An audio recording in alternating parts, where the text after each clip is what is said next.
Just brought this home today for $50. I don't even know what year it is yet. Looks like about an 89. Just judging off the color scheme. Anyway, it's definitely been ran over by another snowmobile. Not much ski left here, but I got another one for it. Hood is pretty much a goner. Anyway, I'm going to wheel this in next to the enticer. Have two projects going at the same time. That'll be fun. So one of the first things I like to do is just put a compression gauge on both cylinders and see where you're at before you decide if this is going to be a part sled or a runner.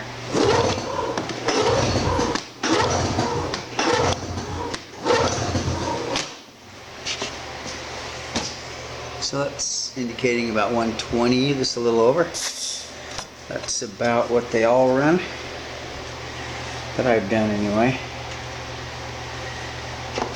I'm going to put this in the other cylinder and do the same thing. Not as easy with no tripod, but we'll get it in there.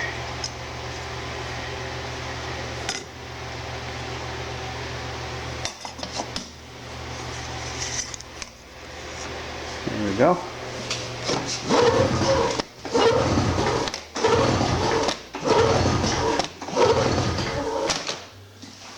Okay, that one's a tiny bit higher. Looking at, I don't know, 122 or so. So I'm going to call this a runner at this point.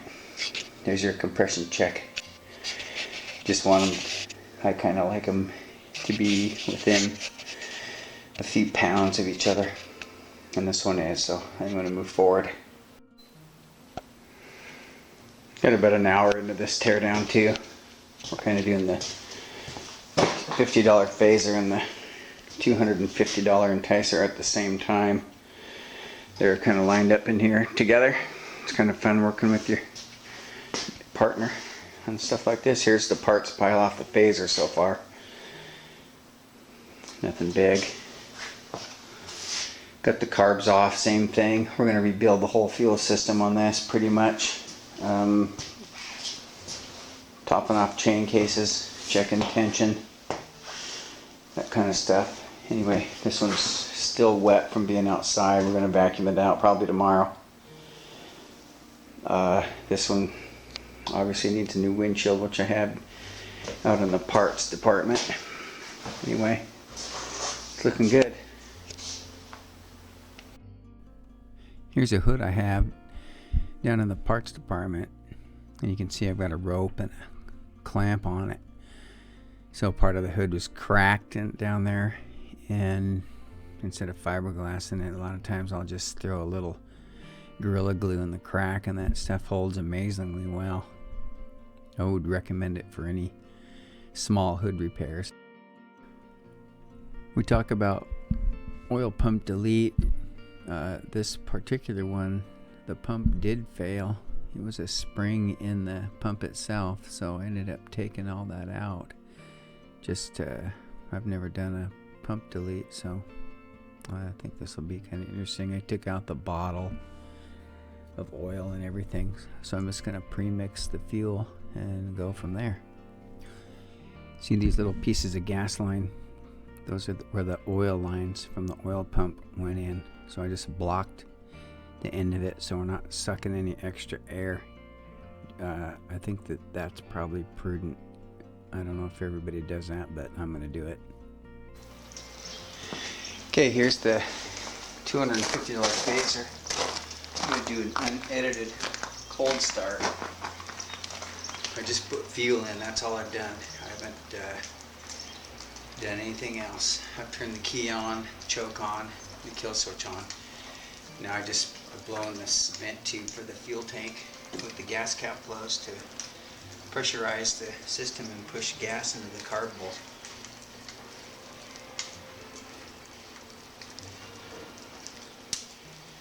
Okay, and this will be the first time I fold this over.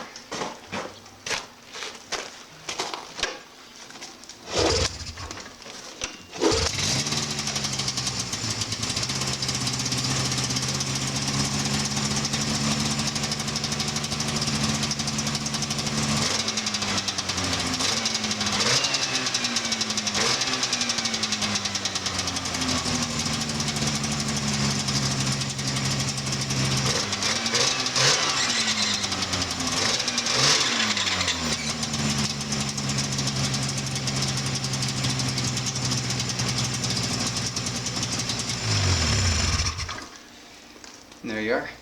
I could hear some screeching on the skid, and I'm going to take care of that, but I got it started at least. If you're tired of spending hours on the seat repair, you know, try this sometime. Just get some Gorilla Glue on those sides that aren't holding because there's no plywood left, and just glue it right to the foam, and then just run a rope around it. Holds it good enough, and then just glue that box into the foam, and then all you got to do is drill a couple holes in the bottom of that, go through the tunnel, and you got your seat secured. Pretty easy, cheap fix. I just came up from the parts department.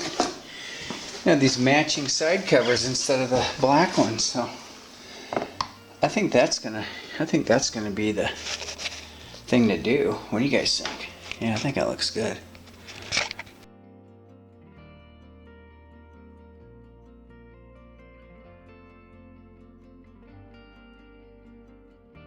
Yeah, this is the first time the sled's moved under its own power for several years. Pretty fun.